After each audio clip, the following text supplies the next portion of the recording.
Risk of Rain 2 difficulty scaling explained. Not the vague version, the actual numbers.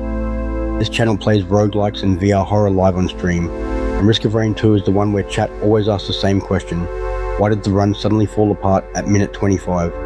The answer is that the difficulty bar at the top of your screen isn't decoration. It's a single number the game recalculates every second, and everything hangs off it. Enemy levels, spawn rate, elite frequency, even the price of chests.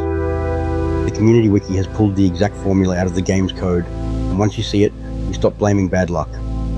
Today we walk through that formula in plain language, run the real arithmetic on a 20-minute Monsoon run, and fix two things almost everyone gets wrong about how this game punishes you. Here is the whole engine in one line. The game takes a player factor, adds your runtime multiplied by a time factor, then multiplies everything by a stage factor. 3 parts. The player factor starts at 1 and rises by 0.3 for each extra player in the lobby. The time factor is the heartbeat. The code multiplies a constant, 0.0506, by your difficulty value, which is 1 on Drizzle, 2 on Rainstorm, and 3 on Monsoon. So on a solo Monsoon run, the bar climbs about 1500ths every minute, half again faster than Rainstorm. The stage factor is the sneaky one, 1.15 raised to the number of stages you have completed. Finish a stage and the whole total jumps 15% permanently. That's the spike on the bar every time you step through the teleporter. Now the real arithmetic, straight from the wiki's decompiled numbers. Solo Monsoon, 20 minutes on the clock, 3 stages cleared.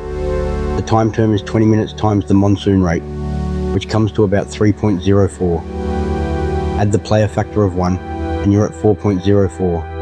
Multiply by the stage factor, 1.15 cubed, roughly 1.52, and the coefficient lands near 6.1. Enemy level is 1, plus the coefficient minus your player factor, divided by a third. That works out to enemies around level 16. Run the same 20 minutes on Rainstorm instead, and they're only around level 11. 5 levels doesn't sound dramatic, until you remember every enemy level added 30% health and 20% damage on top of base stats. That's the entire difference between difficulties. Nobody tuned the monsters, they tuned the clock. First, looping. Players say the game gets exponentially harder because you loop back to old stages. Not quite, it's the stage factor compounding. A minute spent on your first stage adds its time at full price times 1. By stage 8, every minute you spend is multiplied by 1.15 to the 8th power, which is about 3 times as much coefficient per minute. Late minutes cost triple. The clock never sped up. Your multiplier grew underneath you. Second, multiplayer. People assume 4 players means enemies start stronger. Look at the level formula again.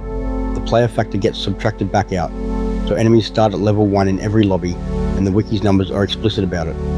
What multiplayer actually buys is a faster bar, denser spawns, and pricier chests. Your friends don't make the monsters bigger on stage 1, they make the game hungrier everywhere else.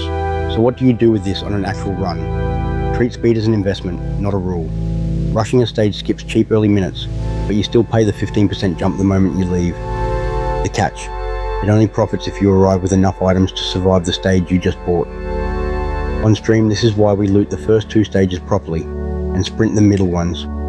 Early minutes are the cheapest you'll ever get, and late greed is what actually ends runs.